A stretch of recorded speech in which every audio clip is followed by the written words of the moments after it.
One rule for Bates, another for Al-Rawi. The UNSC debate, Beckles' double standard, and why Penny Beckles is the weakest opposition leader in TNT's history. Good evening, Trinidad and Tobago. Welcome to WZYE TV. Today we cover two connected stories that together paint a damning portrait of the people's national movement under opposition leader Penelope Beckles, a leader whose weakness, inconsistency, and political cowardice are becoming the defining features of her tenure. The UNSC debate. Beckles tries to steal credit, gets schooled. In the House of Representatives on June 5, 2026, Prime Minister Kamla Persad Bissessar delivered a landmark statement on Trinidad and Tobago's election to the United Nations Security Council, 181 votes out of 191 eligible member states, representing approximately 95% of the vote, with the endorsement of all 5 permanent members: the United States, United Kingdom, France, China, and Russia. The Prime Minister was clear. This was the result of strategic planning, sustained diplomacy, and deliberate engagement, launched when she formally took TNT's campaign to the UN General Assembly in New York in September 2025. Less than 1 year. 181 votes. The world said yes to Kamla. And then Penelope Beckles opened her mouth. Prime Minister, are you aware that TNT first served at the UN Security Council in 1985, following the decision of the PNM government? That was Beckles' contribution to one of the most significant diplomatic achievements in this nation's modern history. A history lesson from 40 years ago. Prime Minister Persad Bissessar's response was perfectly surgical. I'm reminded that is almost 50 years ago. Many of you sitting here were probably not even born. Correct.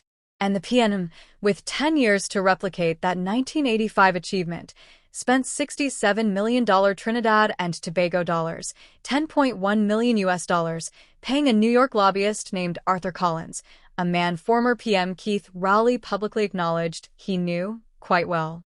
Over 9 years of lobbying fees, the PNM produced, in the Prime Minister's own words, little evidence of measurable achievements, significant business opportunities, or meaningful diplomatic outcomes. While the PNM purchased access, this government earned respect. The contrast is stark, and it is devastating. The PNM wasted $67 million of taxpayers' money and failed to secure the seat. The UNC government spent next to nothing on promotional materials and a single New York reception, and got 181 votes.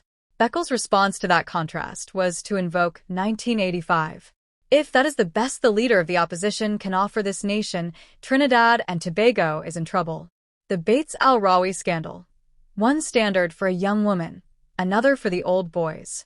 Now, let us turn to the story that reveals even more about Penelope Beckles' character, or rather, the profound absence of it. Both opposition Senator Janelle John Bates and opposition Senator Faris Al-Rawi edited a witness statement prepared by former Health Minister Terence D'Alsing before it was submitted to the Public Administration and Appropriations Committee, a parliamentary committee on which John Bates served. When track changes in the document were traced back to John Bates, a political firestorm erupted.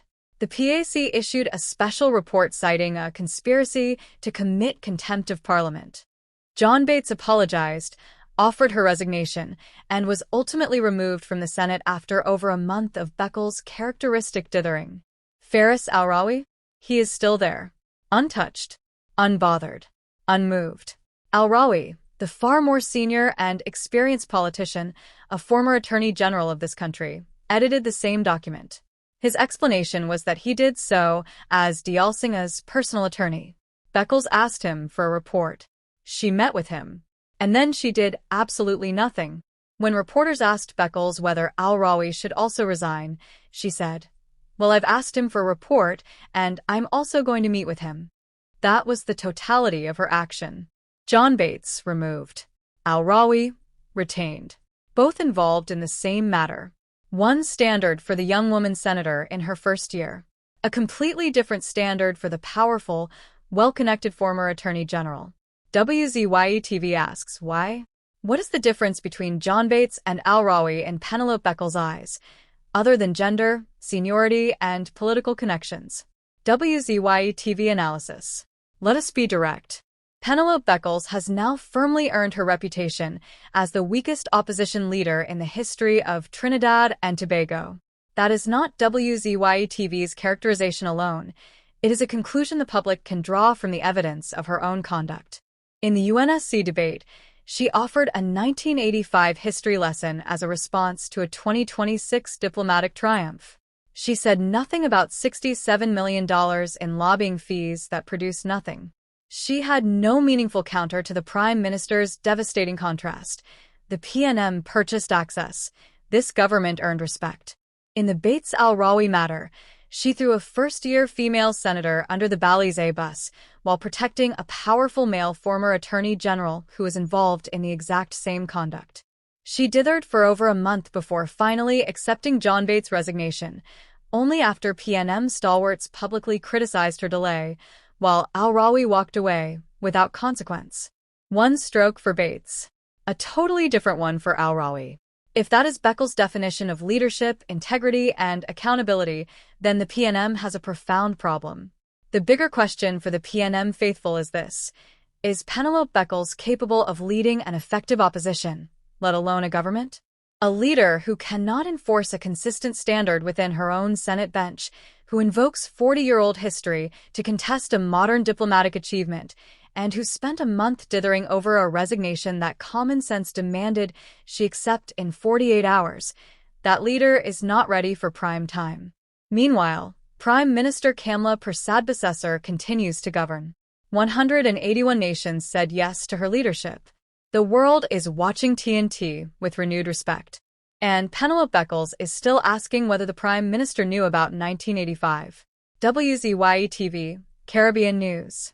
No filter. No fear.